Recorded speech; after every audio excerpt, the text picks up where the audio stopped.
Olá meus amigos, hoje vou fazer um unboxing do conteúdo desta caixa aqui.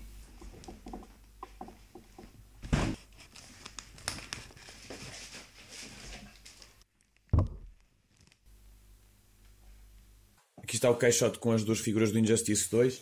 Tem aqui umas dicas para como depois montar os tentáculos do Brainiac.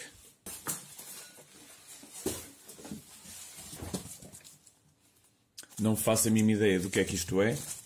Suponho que isto seja um litógrafo, ou litografo, qual é que é o termo correto, nem sei. Já está, um litógrafo do Brainiac. E aqui está o conteúdo. Vou passar então para ali, para o setup das duas câmaras, para vos mostrar as duas estátuas com pormenor. Está aqui esta metade do conjunto. Esta encarnação adota um estilo que é em simultâneo mais próxima das encarnações normais do Batman que estamos habituados, completamente negro e cinzento, apesar de ter aqui estes adereços, tipo armadura, ao longo do fato. No jogo em todos os meta-humanos se desafiam uns aos outros, seria de esperar que, por exemplo, o Batman reforçasse a sua armadura para enfrentar oponentes mais fortes, como por exemplo o Super-Homem ou o próprio Brainiac. Isto é uma figura de escala média, cerca de 9 polegadas, cerca de 23 cm, se contarmos aqui com a ponta das suas orelhas. E numa figura destas dimensões, às vezes o detalhe facial não é o melhor, ou às vezes basta um pequeno erro na pintura para o olhar ficar estranho. O olhar do Batman está no ponto. A íris e a retina estão devidamente pintadas e podemos ver uma expressão séria no Batman, como deve ser. E reparem que, apesar disto ser de plástico, esta proteção de ombro fica com uma aparência metálica, assim como outros aspectos aqui da armadura, na perna, e como aqui nestas proteções da luva. Eu não sei se isto é suposto, se este detalhe é suposto ser assim, eu acho que não. Veio aqui um bocadinho torto, este detalhe aqui. Enfim, tem uma certa flexibilidade e talvez seja possível colocar no sítio.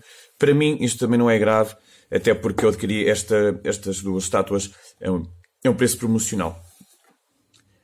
A capa também vem com uns feitios aqui, de modo a lhe dar textura de tecido. Óbvio que isto é aquele plástico duro, não é mod toys, não é uma daquelas figuras que vem com tecido. E, portanto, ter estes pormenores de uma textura para dar impressão de outro tipo de material é sempre um bom pormenor e algo a destacar pela positiva.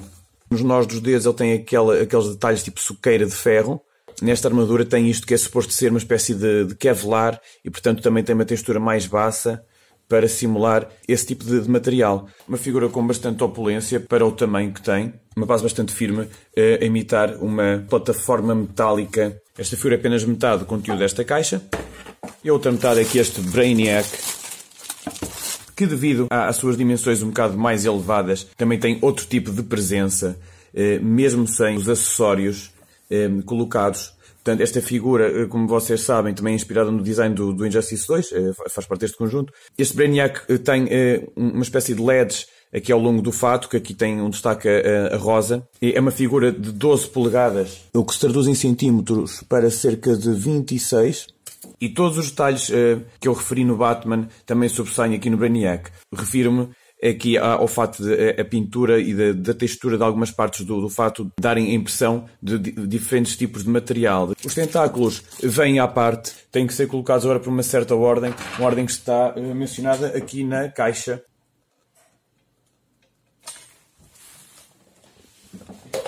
Cada tentáculo tem um número que é quase imperceptível, mas corresponde ao sítio correto. E depois de colocados os tentáculos, esta figura ganha logo um novo fôlego, um destaque ainda maior e que torna este conjunto mais imprescindível, sobretudo se encontrarem ao preço a que eu tive acesso. Esta figura rondava os 120 € em alguns outlets online. Este foi adquirido na página Zavi espanhola. E agradeço desde já aqui à Patrícia, que é uma membra daqui do Portugal Figure Collectors e que partilhou esta promoção lá na página e eu não consegui resistir. A maneira como a armadura reage à luz faz um efeito excepcional e se tivermos espaço para colocar os dois em formato de adversários, ainda melhor é o efeito. O problema de fato aqui vai ser arranjar um espaço em condições para eles lá permanecerem. E foi tudo por hoje, e espero que vocês tenham gostado. Quero agradecer mais uma vez à Portugal Figure Collectors por deixar partilhar os meus vídeos por lá e a toda a comunidade da Portugal Figure Collectors. Já sabem, se vocês têm o mínimo interesse por figuras e se quiserem ver as figuras das pessoas, coleções, ou quiserem partilhar as vossas, visitem-nos aqui na página do Facebook. Não se esqueçam de nos visitar na página do Facebook e no Instagram, onde nós partilhamos conteúdo com um bocadinho mais regularidade do que os vídeos de YouTube. Foi um bocadinho mais trabalho a editar e, portanto, também são um bocadinho mais esporádicos. E obrigado a quem subscreveu. Estamos quase nos 400 subscritores. Devagarinho se vai a longe. E se ainda não tiverem subscrito, cliquem aqui no subscrever. É só um clique, ajuda-nos imenso. E se quiserem ser alertados cada vez que nós lançamos um vídeo, cliquem também no sino. E eu espero que continuem por aí. Eu volto muito em breve. Até lá, joguem muito.